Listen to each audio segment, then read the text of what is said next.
New Fangled Desserts. I'm Mark. Thanks for joining me again in my kitchen today. Now, let's talk about coconut. I've always found that it's somewhat of a polarizing ingredient in desserts. Either you love it or you hate it. Well, for many years, I hated it, but then I gradually grew to love it, and now I almost can't get enough of it. I especially love it with a combination of dark chocolate, coconut, and almonds. Today, I'm going to make a coconut chocolate pound cake, or rather, chocolate coconut pound cake. However you say it, it's delicious. The recipe is from Bon Appetit, and I guarantee you it will turn any coconut hater into a coconut lover. Here's how you make it. To my flour, I am going to add some Dutch cocoa. This recipe is fantastic because it is very versatile in terms of the particular kind of cocoa that you like or want to use.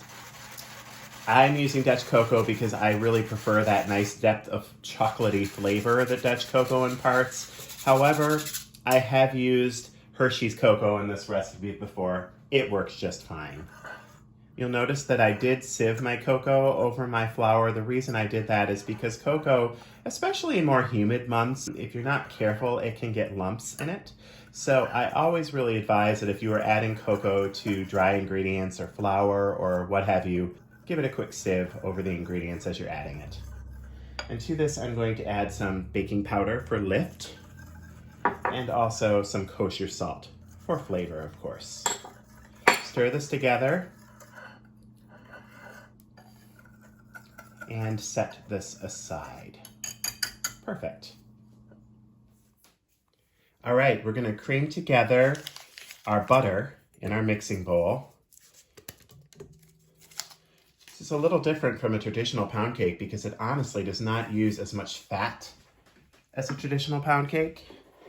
It's a little light on the fat, which we can all appreciate calorie-wise, right? And then I'm gonna add some room temperature virgin coconut oil. You don't want a processed coconut oil. You want something that really, really tastes like coconut. As this is a chocolate coconut pound cake, you want to bump up that coconut flavor.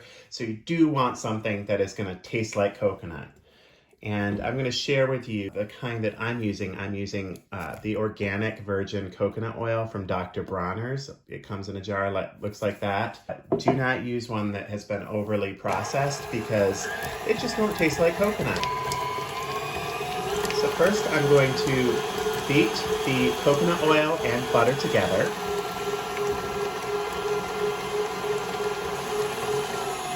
And to that, I'm going to add my sugar.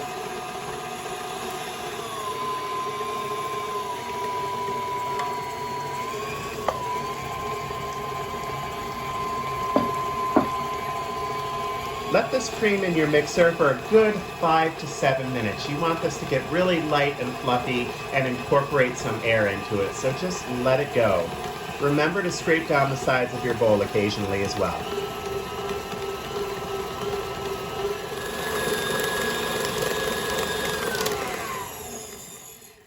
Okay, now this is nice and fluffy. It has a little bit of air in it. So I'm just gonna do one scrape here, and then we're going to add our eggs one at a time.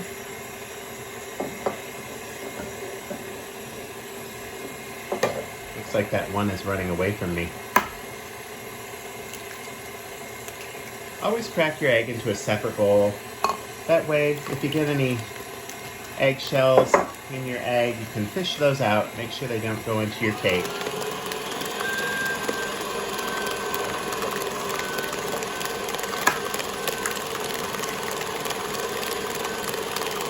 The next one.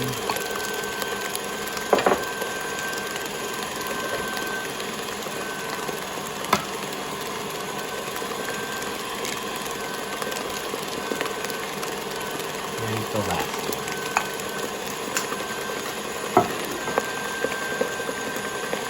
Once the eggs are added, beat them into the batter for a little bit longer.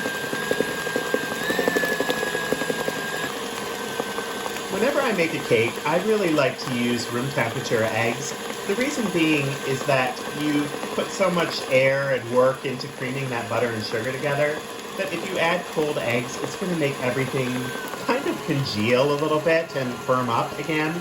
You really don't want that to happen. You want to facilitate and keep that air in your creamed butter and sugar. So adding a room temperature egg to room temperature creamed butter and sugar makes a world of difference in terms of really whipping up, keeping the air and the structure in your batter. Make sure when you are making a cake like this that most of your ingredients are room temperature.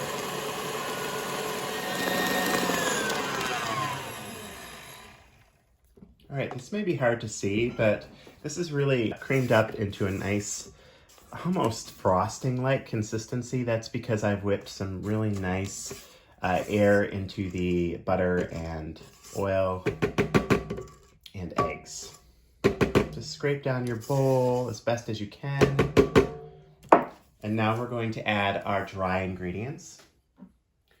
Whenever you are adding dry ingredients with a liquid, for example, in this case, we're going to use buttermilk, you want to always add it starting with the dry ingredients and finishing with dry ingredients.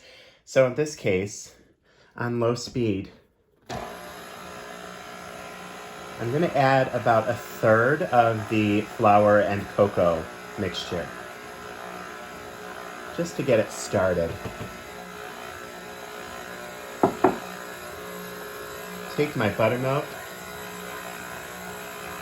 and gradually pour in half of the buttermilk. The buttermilk is going to give this cake a little bit of a tang, and it also helps really contribute to how moist the cake is.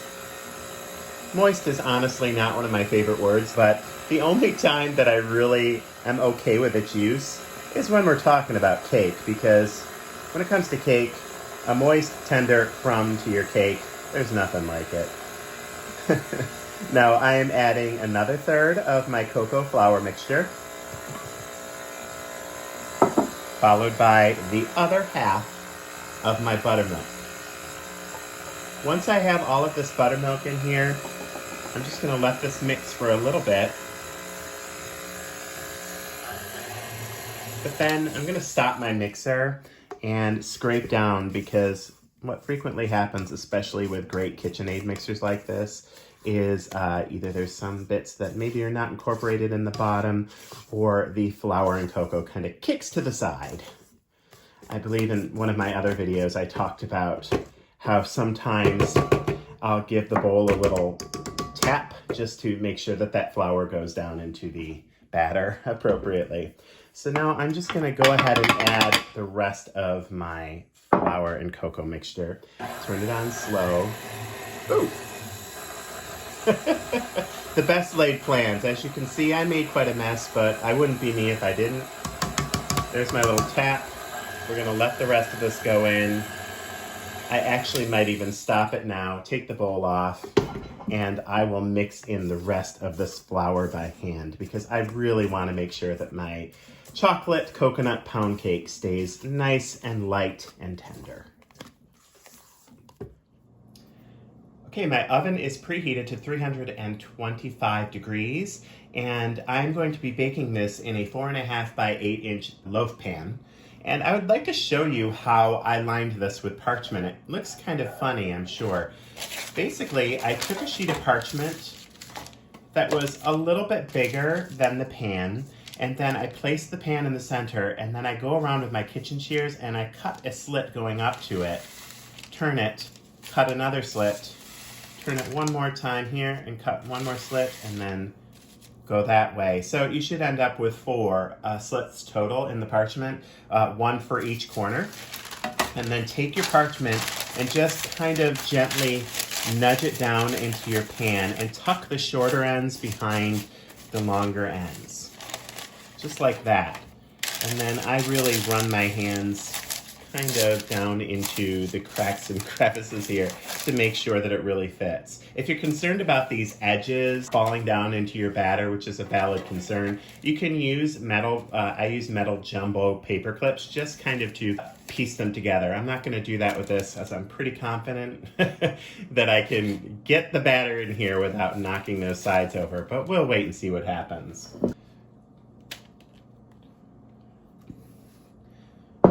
So I'm just going to take my batter and put it in my loaf pan. This is really a beautiful batter. It's a nice, silky, chocolatey, coconutty batter. It's irresistible. You probably will want to lick your spatula when you're done putting this in the pan.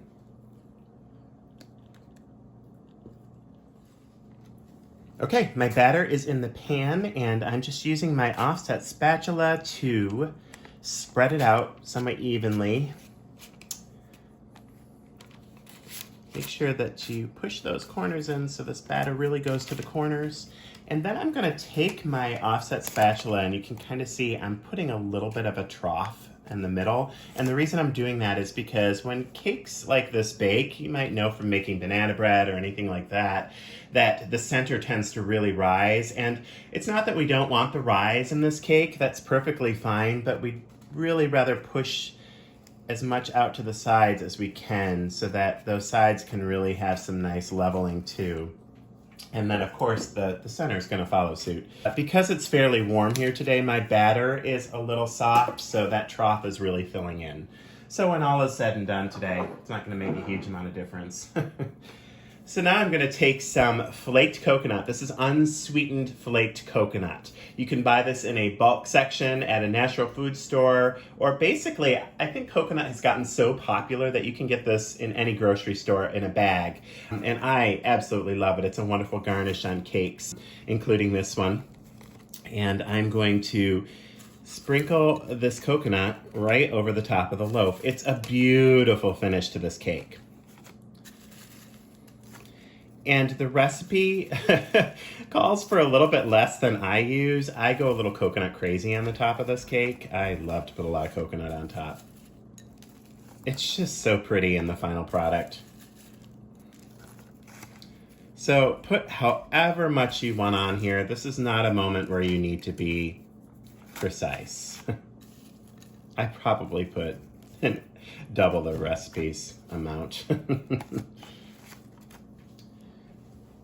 And then I have a tablespoon of granulated sugar here that I am just going to sprinkle with my fingers over the top of the flaked coconut.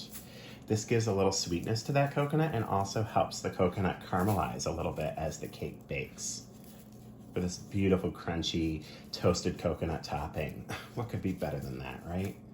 This is going to seem like a lot of sugar, but just use all of it because it's really nice to have that caramelized topping. Yeah, there we go, baby. That looks good. You're going to bake this loaf for about 70 to 80 minutes at 325 until the cake tester inserted in the center comes out done. Now, if you start to notice that the coconut itself on the top is getting a little too brown for your taste, feel free to tent the top with just a square or a sheet of foil to keep the coconut from cooking or baking too much. I'm going to put this right into my oven now, and we'll see how it turns out. And take a look at this. Our chocolate coconut pound cake fresh out of the oven. I lifted it out of the pan using the parchment as handles carefully, and then I'm just letting these sides drop down so that it can cool on its own. As you can see, it's a nice deep dark dense chocolate, which is exactly what we want. And the top has this beautiful coconut that's been nicely toasted in these little flecks of sugar. So good. If you'd like to make your own chocolate coconut pound cake, and trust me, you're gonna want to, head to Bon Appetit. I have posted a link down below. And as usual, if you like the Newfangled Desserts baking videos, do me a huge favor, please subscribe and share with your friends. I would greatly appreciate it. And you can follow me on Facebook and Instagram at Newfangled Desserts. Thank you so much. Now I'm going to go and enjoy this pound cake.